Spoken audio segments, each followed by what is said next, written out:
មួយសាហាវជាងខ្លាកាលគ្រាមួយពេលដែលខុងជឺកំពុងជិះរទេះសេះឆ្លងកាត់ភ្នំថៃសានគាត់បានឃើញស្ត្រីម្នាក់ស្លៀកសម្លៀកបំពាក់កាន់ទុកកំពុងតែយំសោកបោកខ្លួនក្បែរភ្នោសពគួរឲ្យសង្វេគជាពន់ពេកពេលនោះខុងជឺចង់ដឹងពីមូលហេតុនេះ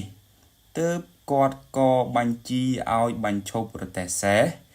ហើយឲ្យជើកកង់ដែលជាសិស្សចុះទៅសាកសួរស្ត្រីនោះថាតើវាមានរឿងអ្វីកើតឡើងជឺកង់ដើរទៅដល់ក្បែរភ្នោហើយសួរថាខ្ញុំឮសំឡេងយំខ្សឹបខ្សួលរបស់នាងមើលទៅហាក់ដូចជាមានវិបត្តិធំធេងខ្លាំងណាស់មិនដឹងថាតើនាងមានរឿងអ្វីកើតឡើងទៅនារីនោះងើបមកឡើងទាំងទឹកភ្នែកជោកថ្ពាល់ឆ្លើយថានៅតំបន់នេះតែងមានខ្លាសាហាវចេញមកបង្ករឿងជាប្រចាំឪពុកក្មេករបស់ខ្ញុំត្រូវស្លាប់ដោយសារវាក្រោយមកប្តីខ្ញុំក៏ត្រូវវាខំស៊ីហើយពេលថ្មីនេះ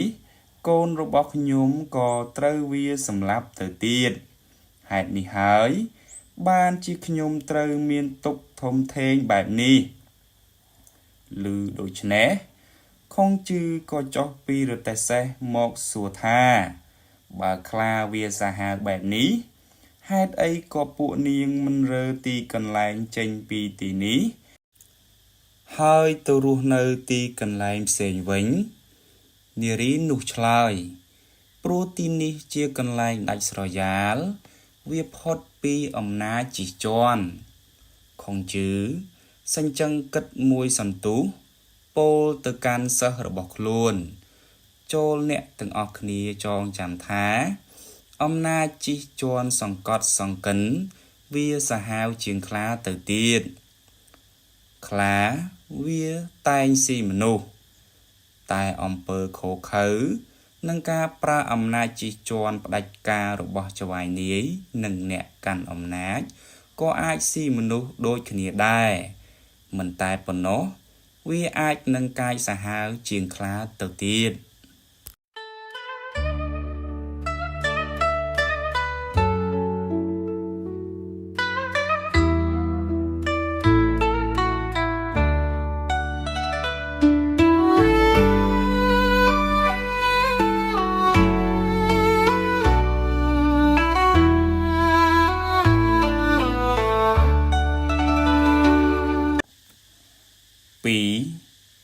ព្រឹក4ល្ងាច3នៅនគរសុងមានតាចាស់ម្នាក់គាត់ចូលចិត្តចិញ្ចឹមស្វាជាខ្លាំងគាត់ចិញ្ចឹមស្វាមួយហ្វូងធំនៅនឹងផ្ទះរបស់គាត់តាចាស់គាត់ស្គាល់ចិត្តគំនិតស្វាទាំងនោះច្បាស់ណាស់ឯពួកស្វាវិញក៏អាចនឹងដឹងពីទឹកចិត្តម្ចាស់របស់វាខ្លះដែរគាត់ចិញ្ចឹមយូរទៅកាន់តែស្រឡាញ់ស្វារបស់គាត់ខ្លាំងឡើងទោះបីជាខ្លួនឯងនិងគ្រួសារត្រូវអត់ឃ្លានមានស៊ីយ៉ាងណាក៏នៅតែសុខចិត្តទ្រាំទ្រលំបាកធ្វើម៉េចឲ្យតែស្វាបានស៊ីឆ្អែតទើបគាត់បានសប្បាយចិត្តមិនយូរប៉ុន្មានម្ហូបអាហារក្នុងផ្ទះកាន់តែខ្សត់ខ្សោយទៅរហូតទាល់តែរកអ្វីឲ្យស្វាស៊ីមិនចង់បានគាត់គិតរកវិធីកាត់បន្ថយចំណីស្វាតែខ្លាចស្វាវាមិនសុខចិត្តទើបគាត់សួរទៅកាន់ពួកវាថាចាប់តាំងពីថ្ងៃនេះតទៅចំណីដែលយើងឲ្យពួកឯងស៊ីពេលព្រឹកមាន3ត្រឡោកហើយដល់ពេលល្ងាចទើបមាន4ត្រឡោកម៉េចតើប៉ុណ្្នឹងល្មមទេឮដូច្នេះ ពួកស្វាក៏លោតចុះលោតឡើងធ្វើមាត់ស្ញែងស្ញាញសម្ដែងការមិនពេញចិត្តឃើញដូច្នេះតាចាស់ក៏ដូរកម្មវិធីថ្មីបើអញ្ចឹងមិនព្រមយើងធ្វើអញ្ចេះវិញក៏បានដែរគឺព្រឹកយើងឲ្យ4ត្រឡោកហើយល្ងាចឲ្យ3ត្រឡោកវិញម៉េចពេញចិត្តហើយឬនៅបានឮថាព្រឹក4ត្រឡោកល្ងាច3ត្រឡោកដូច្នេះពួកស្វាក៏សម្ដែងការពេញចិត្តតាចាស់គាត់ស្គាល់ចិត្តរបស់ស្វាបានល្អបរិមាណចំណីអាហារដោយរួមមិនមានអ្វីប្រែប្រួលទេប៉ុន្តែទោះជាបរិមាណនៅតែដដែលតែការផ្លាស់ប្ដូរលំដាប់មុនក្រោយក៏អាចជួយដោះស្រាយបានខ្លះដែរមនុស្សឆ្លាតអាចផ្លាស់ប្ដូរស្ថានភាពដោយភាពឆ្លៀសវៃឬការត្រឡប់ចុះត្រឡប់ឡើងដូចជាអញដេកឯងយាមដល់ពេលឯងយាមអញដេកវិញម្ដងឬខ្លះទៀតអាចនឹងប្រើល្បិច8និង2ដំបជាដើម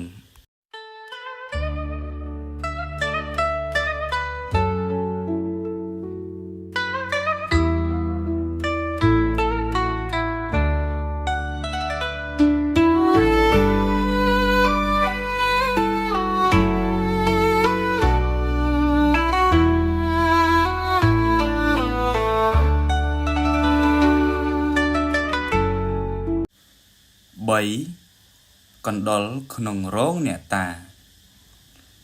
ព្រះមហាក្សត្រចិនកុងបានត្រាស់សួរទៅអៀនចើថាអ្វីទៅដែលយើងត្រូវខ្លាចបំផុតក្នុងការគ្រប់គ្រងប្រទេសអៀនចើទូលឆ្លើយថាអ្វីដែលយើងត្រូវខ្លាចបំផុតគឺកណ្ដុរដែលនៅក្នុងរោងអ្នកតាក្រាបទូលព្រះអង្គក៏ត្រាស់សួរបន្តដោយក្តីងឿយឆ្ងល់ហេតុអីក៏អញ្ចឹងទៅវិញអៀនចើក៏ទូលឆ្លើយបន្តថារោងអ្នកតាជាកន្លែងដែលគេទៅគោរពបូជានោះមានសសរធ្វើពីឈើនិងបំពកដោយដីកណ្ដុរវាចូលចិត្តទៅធ្វើរន្ធនៅក្នុងនោះពេលដែលមនុស្សចង់កម្ចាត់សត្វកណ្ដុរបើនឹងប្រើផ្សែងភ្លើងទៅក្រែងវាឆេះសសរឈើតែបើចាក់ទឹកវិញខ្លាចវារលាយដីធ្លាក់មកហេតុនេះហើយទើបបានជាពួកកណ្ដុរវារស់នៅយ៉ាងស្រួលកើតកូនពូនជាចៅកាន់តែច្រើនឡើងធ្វើឲ្យមនុស្សចាស់គំរិលមិនដឹងត្រូវធ្វើដូចម្ដេចព្រោះខ្លាចធ្វើឲ្យខូចខាតដល់រោងអ្នកតាចំណែកប្រទេសជាតិក៏មានលក្ខណៈស្រដៀងនេះដែរអ្នកនៅជុំវិញដែលព្រះអង្គទុកព្រះតីបើទុកចិត្តក៏មិនមានអ្វីខុសពីសត្វកណ្ដុរទាំងនោះឡើយកណ្ដុរគឺជាសត្វដែលឆ្លាតគួរសមវាចេះប្រយ័ត្នប្រយែងក្នុងការរកវិធីការពារជីវិតរបស់វាឲ្យរួចផុតពីការយាយីបៀតបៀនផ្សេងនិទានរឿងនេះបានបង្ហាញថាសត្វកណ្ដុរអាចនឹងដឹងពីសម្ព័ន្ធភាពរវាងមនុស្សរោងអ្នកតានិងសត្វកណ្ដុរខ្លួនឯងបានយ៉ាងល្អដែលថារោងអ្នកតាគឺជាទីកន្លែងសម្រាប់កិច្ចពួនដ៏មានសុវត្ថិភាពរបស់ខ្លួនមនុស្សចាត់ទុកថារោងអ្នកតាជាទីកន្លែងស័ក្តិសិទ្ធិត្រូវគោរពបូជាគ្មាននរណាហ៊ានប៉ះពាល់ឬបំពានឲ្យខូចខាតឡើយហេតុនេះទោះបីជាគេស្អប់កណ្ដុរតែគេត្រូវរៀងស្ទះដោយជំនឿដែលគេចងដោយខ្លួនឯងគឺការមិនហ៊ានប៉ះពាល់ដល់រោងអ្នកតាធ្វើឲ្យកណ្ដុរមានឱកាស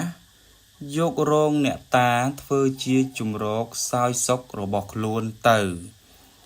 តែដោយសារកណ្ដុរជាសត្វដែលបង្កការខូចខាតដល់មនុស្សទើបបានជាមនុស្សខំរកវិធីផ្សេងដើម្បីកម្ចាត់ពួកវា មិនឲ្យពួកវាមកបំផ្លាញមនុស្សដោយងាយស្រួលពេកឡើយស្ដេចចិនគង់ជាស្ដេចនគរឈី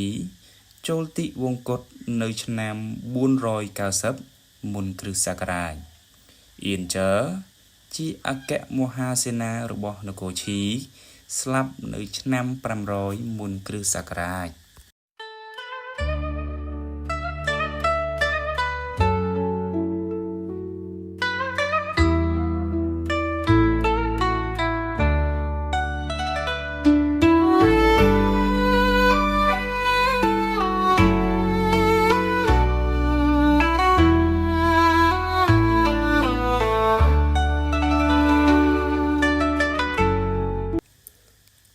4ចង្រៃ3យ៉ាងកាលពីបុរាណកាលប្រជារាស្ត្រនគរឈីមានជំនឿថាខ្លា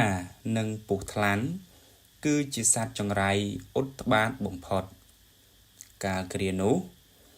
ព្រះអង្គម្ចាស់ជឺកុងយាងទៅបរបាញ់សត្វនៅក្នុងព្រៃក្នុងពេលកំពុងឡើងទៅលើកំពូលភ្នំមានខ្លាមួយហក់ចេញពីដុបស្មៅ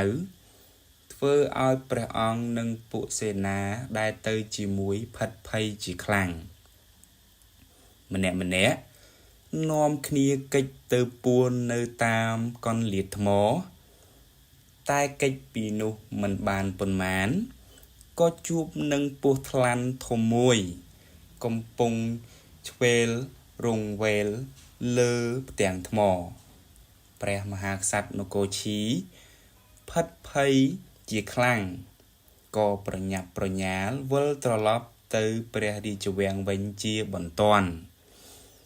ព្រះអង្គទ្រង់ឲ្យគេទៅហៅអៀនជើឲ្យចូលគាល់ហើយត្រាស់សួរថា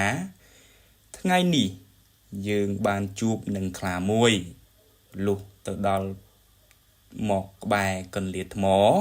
ក៏ជួបនឹងពស់ថ្លាន់មួយទៀតតើនេះជាប្រផ្នូលចង្រៃរបស់នគរឈីមែនទេអៀនជើឆ្លើយទូលថ្វាយថាទូលព្រះបង្គំធ្លាប់ឮគេនិយាយថាប្រផ្នូលចង្រៃក្នុងប្រទេសមាន3ប្រការ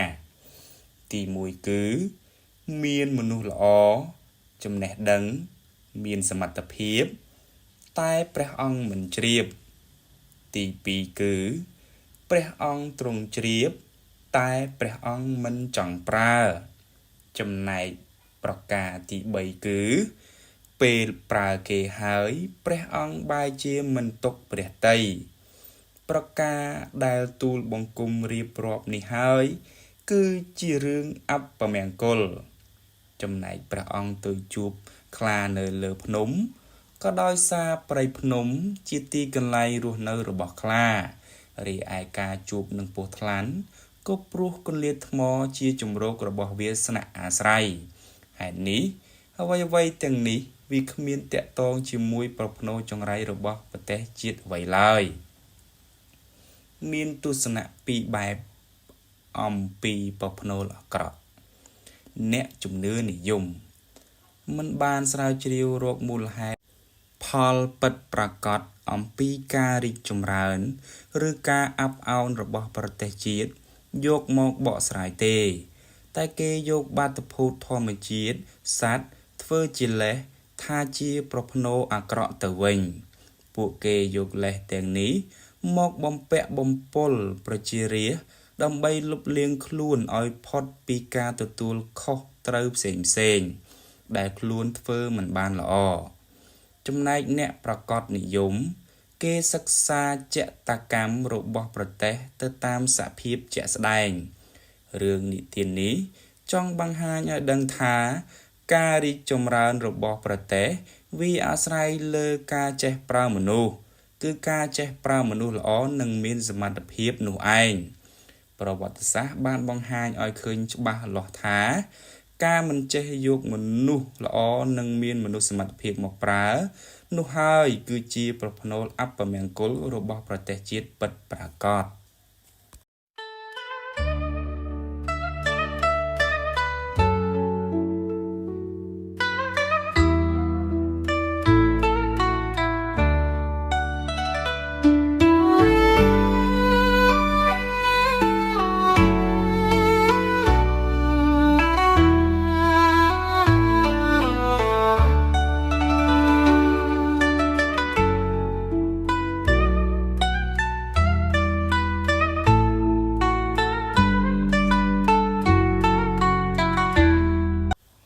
5ក្រូច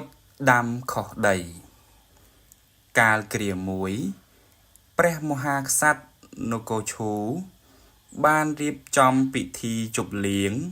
ដើម្បីទទួលអៀនចើដែលជាទូតមកពីនគរឈីព្រះអង្គទ្រង់បានរៀបចំផែនការមួយដើម្បីបំបាក់មុខអៀនចើពេលម្ចាស់ស្រុកចាក់ស្រាឲ្យភ្ញៀវបាន3ជុំស្រាប់តែមានអាមាត្យចាប់អ្នកទោសម្នាក់បណ្ដាលកាត់ក្បែរពិធីជប់លៀងនោះស្ដេចនគរឈូក៏ធ្វើជាចម្លែកក្នុងព្រះទ័យហើយត្រាស់សួរថា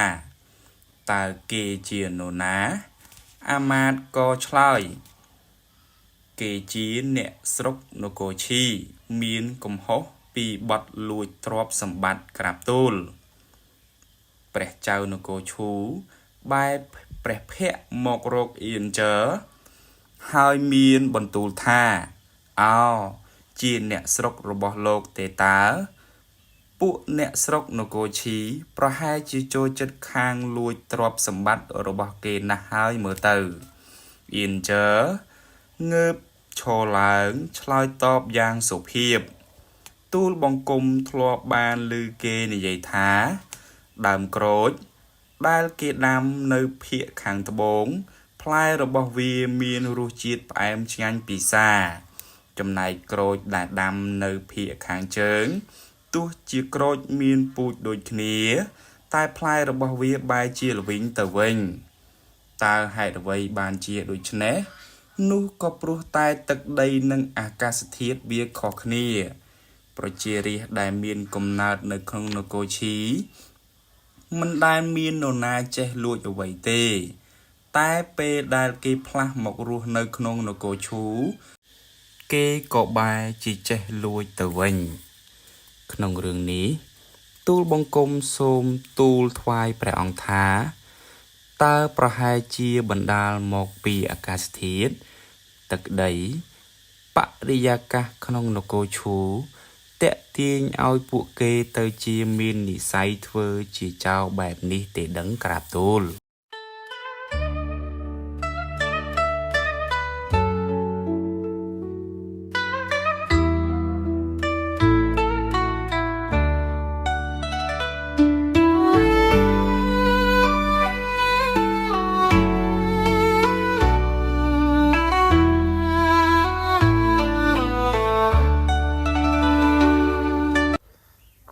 1ល្អរូបល្អរឹក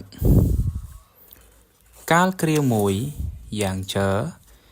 ជាអ្នកមានប្រាជ្ញាដ៏ល្បីឈ្មោះក្នុងសម័យចានគួយគាត់បានធ្វើដំណើរទៅប្រទេសសុងនារាត្រីមួយពេលកំពុងសម្រាកក្នុងផ្ទះសំណាក់គាត់សង្កេតឃើញមាននារី2នាក់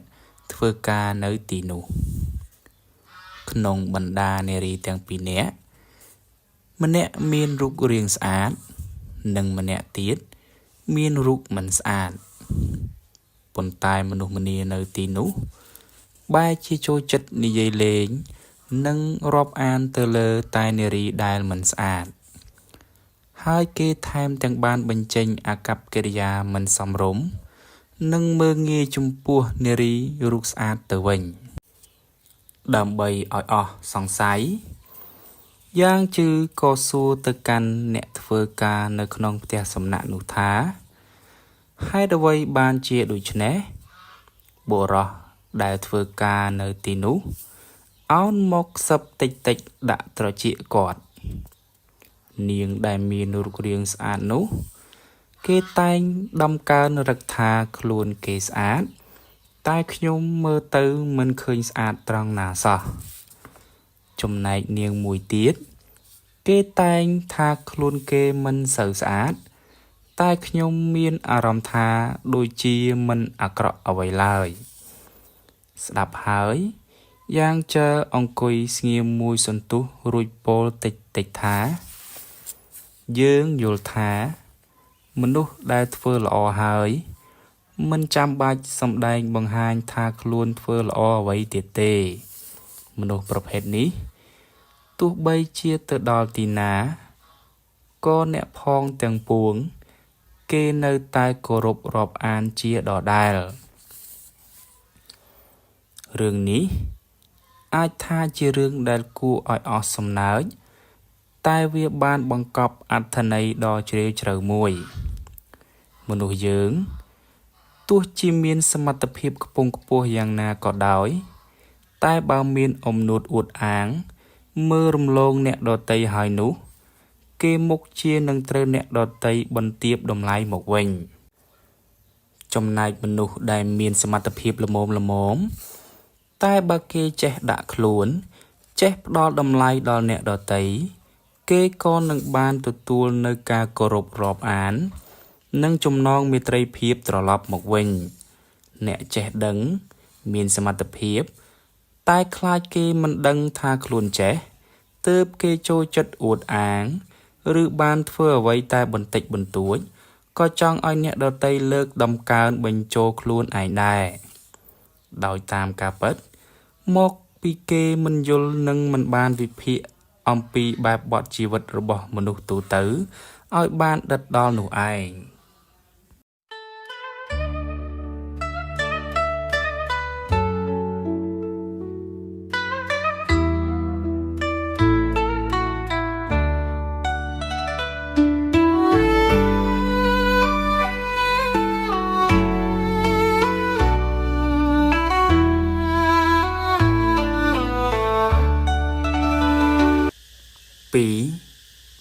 ស្រួលលួច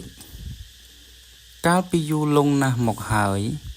មានសេដ្ឋីម៉ៅស្វិតម្នាក់អង្គុយគិតព្រួយបារម្ភពីរឿងរក្សាទុកទ្រព្យសម្បត្តិរបស់ខ្លួនខ្លាចចោរវាចូលមកលួចគេបានជួលមនុស្សឲ្យមកត្បាញហឹបធ្វើពីផ្ដៅខ្លះធ្វើពីឈើខ្លះព្រមទាំងត្បាញកន្ត្រកផ្សេងជាច្រើនសម្រាប់ដាក់ខោអាវទ្រព្យសម្បត្តិ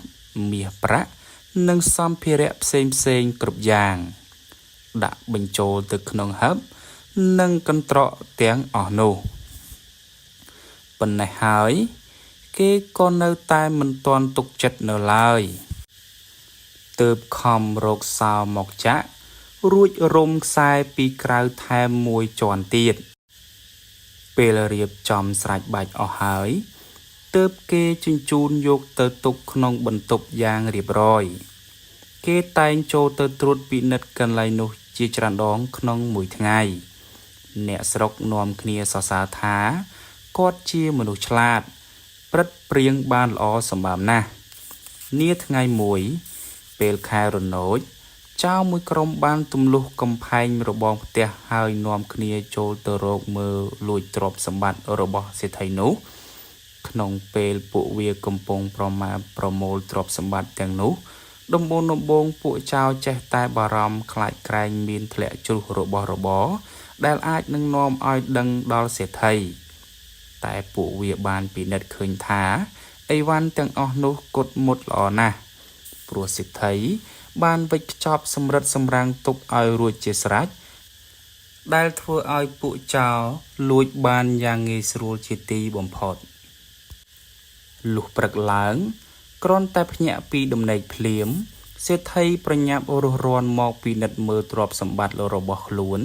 ស្រាប់តែឃើញនៅសល់តែបន្ទប់ទទេគាត់ក៏តក់ស្លុតដួលសន្លប់បាត់ស្មារតីទៅពេលលំនឹងនេះលេចលឺដល់អ្នកស្រុកពួកគេនាំគ្នាចំអកឲ្យសេដ្ឋីថាសេចក្តីឆ្លាតរបស់សេដ្ឋីគំរិះនេះបែរទៅជាបង្កការងាយស្រួលដល់ពួកចៅទៅវិញសភាពពិតនៅក្នុងព្រឹត្តិការណ៍ខ្លះវាតែងលែងបិទពួនជាមួយចេតនារបស់បុគ្គលរឿងអាក្រក់រឿងល្អ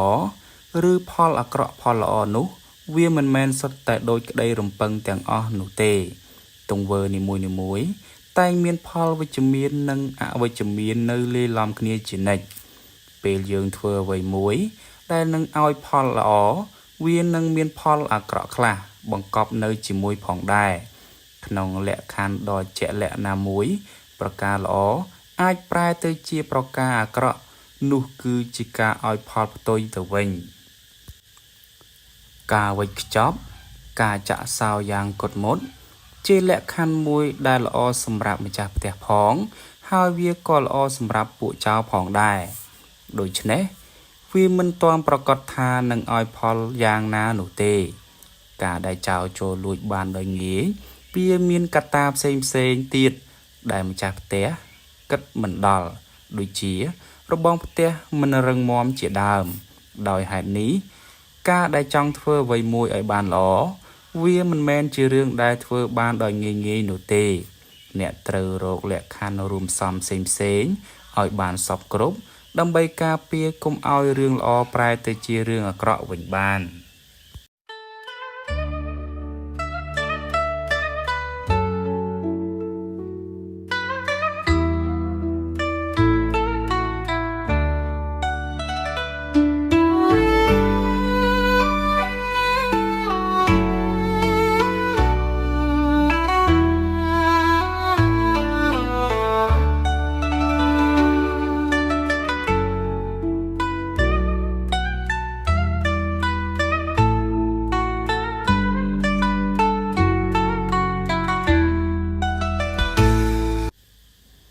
3លិតរឹសដូងបាត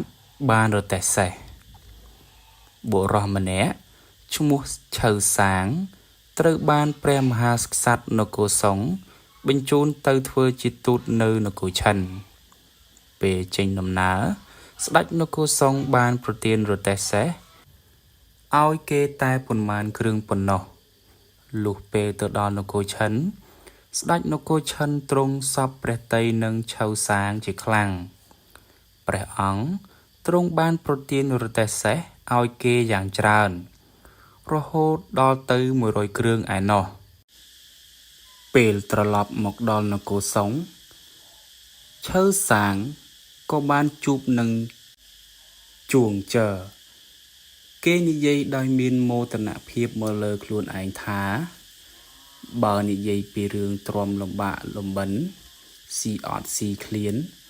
រហូតទៅដល់ថ្នាក់យកស្មៅមកដេរធ្វើស្បែកជើងពាក់រស់នៅលើកូនខ្ទមរខេរខាខ្លួនប្រាណឡើងស្គមកំប្រឹងខ្ញុំពិតជាមិនអាចប្រៀបនឹងលោកបានឡើយតែបើនិយាយពីរឿងការទូតវិញចាប់តាំងពីបានជួបព្រះមហាក្សត្រនគរឈិនមកខ្ញុំបានទទួលព្រះរាជទានរទេះសេះរហូតដល់100គ្រឿងហើយនេះគឺជាសមត្ថភាពពិសេសរបស់ខ្ញុំជួងចើបាននិយាយតបទៅវិញថាខ្ញុំធ្លាប់បានឮថាព្រះមហាក្សត្រនគរឈិនទ្រង់ព្រះប្រឈួនដោយរោគគ្រឹះដូងបានព្រះអង្គទ្រង់ឲ្យគេស្វះស្វែងរកមនុស្សមកព្យាបាលព្រះរោគជារៀងរហូតមិនចេះដាច់បើអ្នកណាធ្វើឲ្យរឹសដូងបាតនោះធ្លាយបានម្ដងព្រះអង្គនឹងប្រទានរទេះសេះឲ្យ1គ្រឿងបើនរណាហ៊ានលិតរឹសដូងបាតនោះបានម្ដងព្រះអង្គនឹងប្រទានរទេះសេះឲ្យ2គ្រឿងបើនរណាធ្វើឲ្យកាន់តែច្រើនដងអ្នកនោះនឹងទទួលបានរទេះសេះកាន់តែច្រើនតាមនោះដែរខ្ញុំមិនដឹងថាតើលោកបានជួយព្យាបាលព្រះរោគរបស់ព្រះអង្គដោយវិធីណាទើបបានជាលោកទទួលបានរទេះច្រើនសម្បើមយ៉ាងនេះចំជាគំរក់មែនរឿងនេះចង់បើកកកាយពីសង្គមមួយដែលមានមនុស្សពីរបែបគឺអ្នកចូលចិត្តអែបអបនិងអ្នកចូលចិត្តស៊ីជោអួតអាងស្ដេចដែលចង់ឲ្យគេមកលិតរឹសដូងបាតហើយប្រទានរទេះសេះដើម្បីតបស្នងបែបនេះក្នុងសង្គមបច្ចុប្បន្នក៏នៅតែមាននៅឡើយប្រៀបដូចជាសត្វអរុយដែលស្វែងរកគម្រោងដើម្បីរោមនោះឯងបាតុភាពស្មោកគ្រោកអមលក្ខណៈបែបនេះគឺជាអ្វីដែលមនុស្សទូទៅស្អប់ខ្ពើមគឺជាដំបៅរលួយក្នុងសង្គមដែលយើងគួរតែខិតខំព្យាបាលទាំងនៅក្នុងខ្លួននិងទាំងនៅក្រៅខ្លួនរបស់យើងផងដែរ